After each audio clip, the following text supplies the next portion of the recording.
শিলচর শহর তথা কাছাড়ের প্রত্যন্ত অঞ্চল থেকে শুরু করে আজকে যোগাযোগ ব্যবস্থার যে বেহাল পরিস্থিতি, বিশেষ করে শিলচর এবং শিলচর শহরতলির রাস্তাঘাটের যে কঙ্কালস্বরূপ অবস্থা, মানুষ বীতশ্রদ্ধ।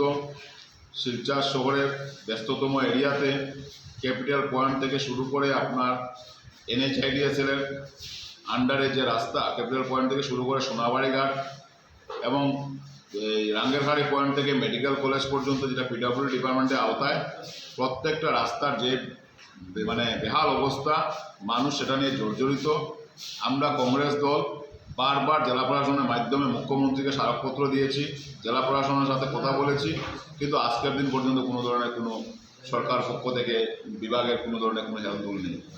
আমরা দেখেছি শিলচরের বিধায়ক গতকালকে নাকি সোনাই রোডে গিয়ে উনি নিরজ্জর মতন সেই কংগ্রেস আমলের উপর দোষারোপ দিচ্ছেন, সেই কংগ্রেস সরকারের দোষারোপ দিচ্ছেন। আজকে মানুষ কিসের জন্য ওনাদেরকে ভোট দিয়ে ওনাদেরকে ক্ষমতায় এনেছিল?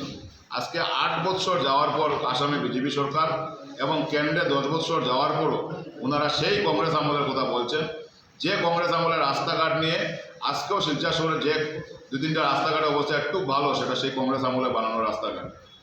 সেই শিলংপট্টির রাস্তাঘাট, সেই আপনার তুলাপট্টির রাস্তা, যেগুলো কংগ্রেস আমলের সময় বানানো হয়েছিল।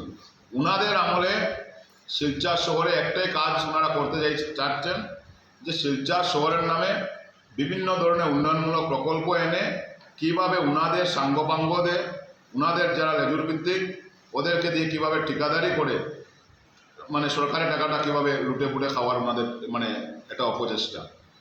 আজকে উনি যে একজন ব্যর্থ বিধায়ক, সেটা ওনার দলের প্রাক্তন বিধায়ক দিলীপ পাল, উনি গিয়ে মুখ্যমন্ত্রীর দরবারে গিয়ে সেই শিলচরের রাস্তাঘাট নিয়ে আর্জি জানিয়েছেন।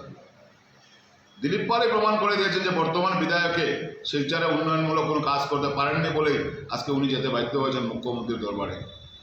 আজকে যদি শিলচরের বিধায়ক যদি শিলচরের রাস্তাঘাট নিয়ে সচেতন থাকতেন, তাহলে আজকে প্রাক্তন বিধায়ক গিয়ে মুখ্যমন্ত্রীর কাছে যেতে হতো না। আজকে সেটাই লজ্জাজনক ব্যাপার।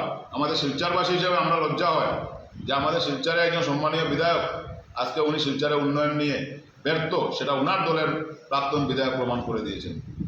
আজকে উনি গিয়ে আবার মুখ রক্ষার জন্য মানুষকে আবার লালিপপ দিচ্ছেন যে দুর্গাপূজার আগে শিলচরের রাস্তাঘাট সোনা দিয়ে লেপন করা হবে।